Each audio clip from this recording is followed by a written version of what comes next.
Hello everyone, welcome to YouTube channel study with Sachin Singh. Students, आज class में हम बात करेंगे क्लास 9 की साइंस का चैप्टर नंबर 10, जिसका नाम है गुरुत्वाकर्षण। इसमें हम एक इंपॉर्टेंट टॉपिक डिस्कस करेंगे, जिसमें बात करेंगे हम गुरुत्वीय त्वरण क्या होता है। उसके बाद हम बात करेंगे गुरुत्वीय त्वरण, जिसे हम जी कहेंगे, तथा सार्वत्रिक गुरुत्वाकर्षण, जिसे हम कैपिटल जी कहते हैं। इनके बीच में एक संबंध सूत्र होगा, उसको भी हम यहाँ पे डिराइव करेंगे।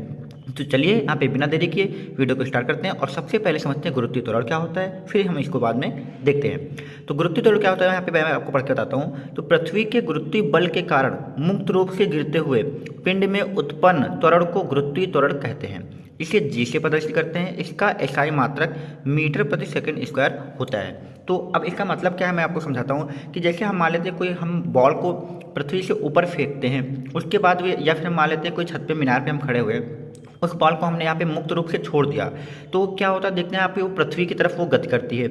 तो जिस भी त्वरण से वो पृथ्वी की ओर गति करती है उसे हम त्वरण क्या कहते हैं, गुरुत्वीय त्वरण कहते हैं। क्योंकि जो पृथ्वी होती है वो हर एक वस्तु पर कुछ ना कुछ बल लगाती है, और उसी बल के कारण जिस भी वस्तु पर वो बल लगा रही है उसमें एक त्वरण उत्पन्न होगा, और उसे हम गुरुत्वीय त्वरण कहेंगे। ठीक है, तो ध्यान रखना है, पृथ्वी हर एक वस्तु पर एक बल लगाती है, और उस बल के कारण जो भी त्वरण उत्पन्न होगा उसे हम क्या कहेंगे, गुरुत्वीय त्वरण कहेंगे। ध्यान रखना है, इसे जी से प्रदर्शित करते हैं, स्मॉल जी से, और इसका एसआई मात्रक मीटर प्रति सेकंड स्क्वायर होता है। ठीक है, अब हम बात करेंगे यहाँ पे गुरुत्वीय त्वरण जी तथा सार्वत्रिक गुरुत्वाकर्षण नियतांक जी में संबंध के बारे में बात करेंगे। ठीक है, तो सबसे पहले यहाँ पे कुछ चीज़ें हम समझ लेते हैं। तो दो चीज़ों के बीच में बताना है, गुरुत्वीय त्वरण यानी जी, पृथ्वी का गुरुत्वीय त्वरण बताना है तो हमें एक पिंड पृथ्वी लेना पड़ेगा, दूसरा हमें यहाँ पे एक और पिंड लेना पड़ेगा जो कि हमारी वस्तु के पृथ्वी के ऊपर रखी होगी। ठीक है, तो यहाँ पे हमने मान लिया है कि माना, क्योंकि हमारे पास एक पृथ्वी होगी, पृथ्वी का गुरुत्वीय त्वरण निकालना है तो पृथ्वी को तो लेना ही पड़ेगा।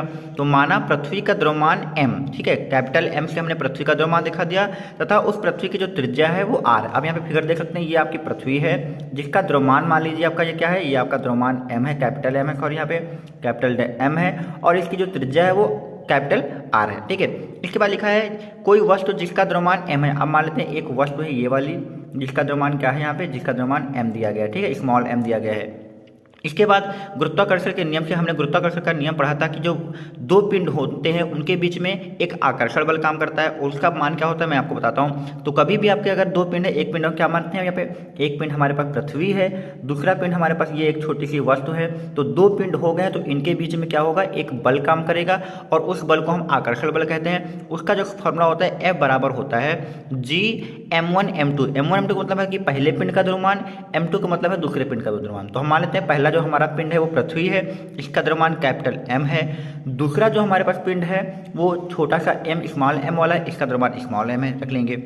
और उनके बीच की दूरी, तो ये तो पृथ्वी के आसपास ही होगा, तो इसकी तो कुछ दूरी होगी नहीं, जो त्रिज्या होगी पृथ्वी की वही इनके बीच की दूरी का काम करेगी। क्योंकि इसका तो जो हमारा द्रव्यमान है वो नगण्य के बराबर है, उसकी त्रिज्या जो होगी वो नगण्य होगी, तो इसकी त्रिज्या कुछ लेंगे नहीं, तो हम पृथ्वी की त्रिज्या ही इनके बीच की दूरी को मान लेंगे। तो स्मॉल में यहाँ पे ब्रैकेट में क्या आ जाएगा, सॉरी अपॉन में नीचे क्या आ जाएगा, r स्क्वायर आ जाएगा। फिर से इसको लीजिए, जो हमारा आकर्षण बल का सूत्र होता है F बराबर हमारा होता है जी m1 m2 बटे r स्क्वायर, ये होता है। तो g का g हमने लिखा, m1 की जगह पे हमने पृथ्वी का द्रव्यमान स्मॉल कैपिटल M रख लिया, m2 की जगह पे हमने वस्तु का द्रव्यमान स्मॉल m रख लिया, और उनके बीच की जो दूरी होगी वो पृथ्वी की त्रिज्या होगी, इसको लिख लिया। ठीक है, अब एक बल और आपको बता दें कि इस वस्तु पर एक बल पृथ्वी और लगा रही होगी, जो गुरुत्वीय त्वरण के कारण इस पर बल लगाया। आपने बल का सूत्र पढ़ा हुआ है, मैं आपको बताता हूँ, न्यूटन के द्वितीय नियम से आपने बल का सूत्र पढ़ा है, F बराबर m इंटू ए आपने पढ़ा हुआ है। तो पृथ्वी भी इस पिंड पर एक बल लगाएगी, और वो बल जो जिस बल से लगाएगी वो गुरुत्वीय त्वरण से लगाएगी। तो यहाँ पे एक जगह पे वो जो होगा वो Fg हो गया, यानी यहाँ पे क्या होगा,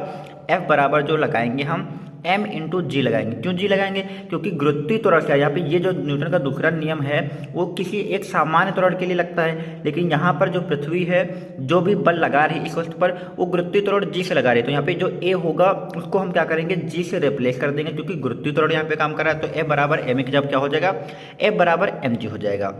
और ये समीकरण आपकी एक हो गई, ये समीकरण आपकी दो हो गई। ये आपकी गुरुत्वाकर्षण के बल से आपकी यहाँ पे आई है, और ये न्यूटन के द्वितीय नियम से जो कि F बराबर ma होता है। एक की जगह पे हमने बस जी रखा है गुरुत्वीय त्वरण, क्योंकि गुरुत्वीय त्वरण यहाँ पे पृथ्वी पर कार्य करता है। अब समीकरण 1 और 2 से हम देखेंगे कि यहाँ पे जो इस F का मान यहाँ पे ये वाला है, या एफ का मान ये वाला जो है इसमें रख देंगे, यानी समीकरण 2 का जो मान है एफ का mg वो हम समीकरण 1 में रखेंगे। ठीक है, तो यहाँ पे रखने पर देखिए क्या आएगा, समीकरण 1 और 2 से यहाँ पे लिखा हुआ है, तो इस एफ की जगह पे हम mg रखेंगे, तो mg बराबर आएगा हमारा g capital M small m upon are square, इतना आ जाएगा।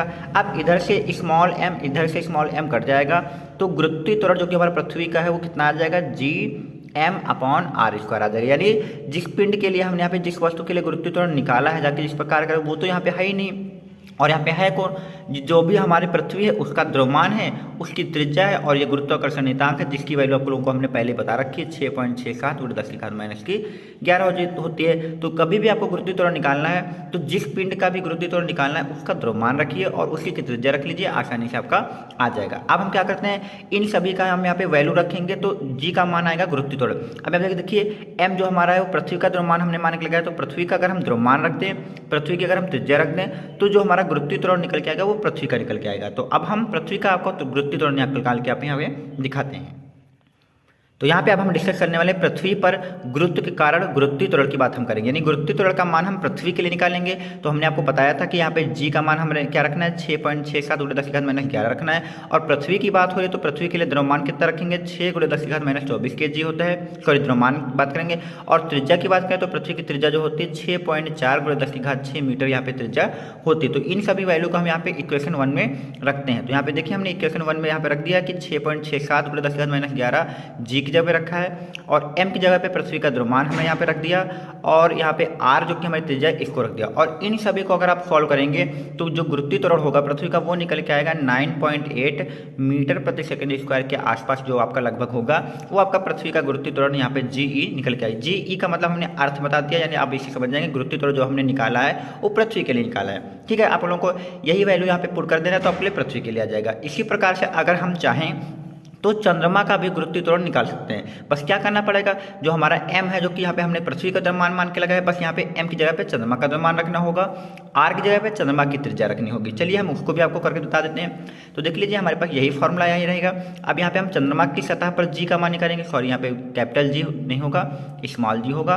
तो चंद्रमा की सतह पर अगर हमें g का मान निकालना है तो m जो हमारा द्रव्यमान है वो हम चंद्रमा का द्रव्यमान लेंगे। तो चंद्रमा का द्रव्यमान जो हमारा होता है ये होता है 7.4 × 10⁻22 kg, और चंद्रमा की त्रिज्या यानी r का मान देखें तो 1.75 × 10⁻6 होता है, और g का मान तो सबके लिए सेम ही होता है। तो इन वैल्यू को हम यहाँ पे अगर रखते हैं, g की जगह पे हमने ये रख दिया, और m की जगह पे हमने क्या किया, चंद्रमा का द्रव्यमान रख दिया, और नीचे r की जगह चंद्रमा की त्रिज्या रख दी। तो इन सबको अगर आप सॉल्व करेंगे तो आपका 1.6 मीटर प्रति सेकंड स्क्वायर आपका आ जाएगा। तो यानी जो पृथ्वी का गुरुत्वीय त्वरण आया था वो 9.8 मीटर प्रति सेकंड स्क्वायर आया था, और जो आपका चंद्रमा का गुरुत्वीय त्वरण आया है वो आपका 1.6 मीटर प्रति सेकंड स्क्वायर आया। तो हमने दोनों गुरुत्वीय त्वरण यहाँ पे आसानी से निकालिए। अगर हम इनका दोनों का अनुपात निकालें, जो पृथ्वी का गुरुत्वीय त्वरण आया है और जो चंद्रमा का गुरुत्वीय त्वरण आया है, तो उनका अगर हम अनुपात देखें तो वो क्या आता है उसको भी देख लीजिए। तो पृथ्वी के गुरुत्वीय त्वरण GE तथा चंद्रमा के गुरुत्वीय त्वरण GM में अनुपात देखते हैं। तो GM/GE लिखा हमने पहले, चंद्रमा का गुरुत्वीय त्वरण लिख लिया है, फिर पृथ्वी का गुरुत्वीय त्वरण लिख लिया। तो चंद्रमा का गुरुत्वीय त्वरण जो आपका आया है 1.6 मीटर प्रति सेकंड स्क्वायर आया है, और पृथ्वी का जो गुरुत्वीय त्वरण है आपका देख सकते हैं यहाँ पे 9.8 मीटर प्रति सेकंड स्क्वायर। इन दोनों को आप भाग करेंगे तो ये तो आपके कट ही जाएंगे, और ये जो आपका लगभग में आएगा वो 1/6 आएगा। इससे ये पता चलता है कि चंद्रमा का द्रव्यमान जो है वो 1 है, और पृथ्वी का जो द्रव्यमान है वो 6, यानी चंद्रमा का द्रव्यमान का जो गुरुत्वीय त्वरण है वो पृथ्वी वाला जो है वो 6 गुना होगा। या ये कह सकते हैं कि जो पृथ्वी का गुरुत्वीय त्वरण है वो चंद्रमा से क्या होगा, वो 6 गुना ज़्यादा है, या फिर चंद्रमा की सतह का जो गुरुत्वीय त्वरण है वो पृथ्वी का 1/6 भाग है। तो ये आप यहाँ पे इसका रिलेशन देख सकते हैं। आपको याद रखना है, ये आपके काफ़ी आगे काम आएगा। तो इसी के साथ हमने यहाँ पे फ्रेंड्स सभी जब इंपॉर्टेंट डिस्कस कर लिए पॉइंट हमने सबसे पहले गुरुत्वीय त्वरण की परिभाषा डिस्कस की, पृथ्वी के गुरुत्वीय त्वरण G और गुरुत्वाकर्षण नियतांक कैपिटल G में हमने संबंध देखा। उसके बाद हमने यहाँ पे पृथ्वी का गुरुत्वीय त्वरण और चंद्रमा के गुरुत्वीय त्वरण की वैल्यू निकाली, फिर इन दोनों में अनुपात निकाला। इसी के साथ हमने यहाँ पे सारे इंपॉर्टेंट पॉइंट डिस्कस कर लिए। उम्मीद करता हूँ कि कोई वीडियो पसंद आएगा। अगर वीडियो पसंद आए तो चैनल को लाइक, सब्सक्राइब और दोस्तों में शेयर करें।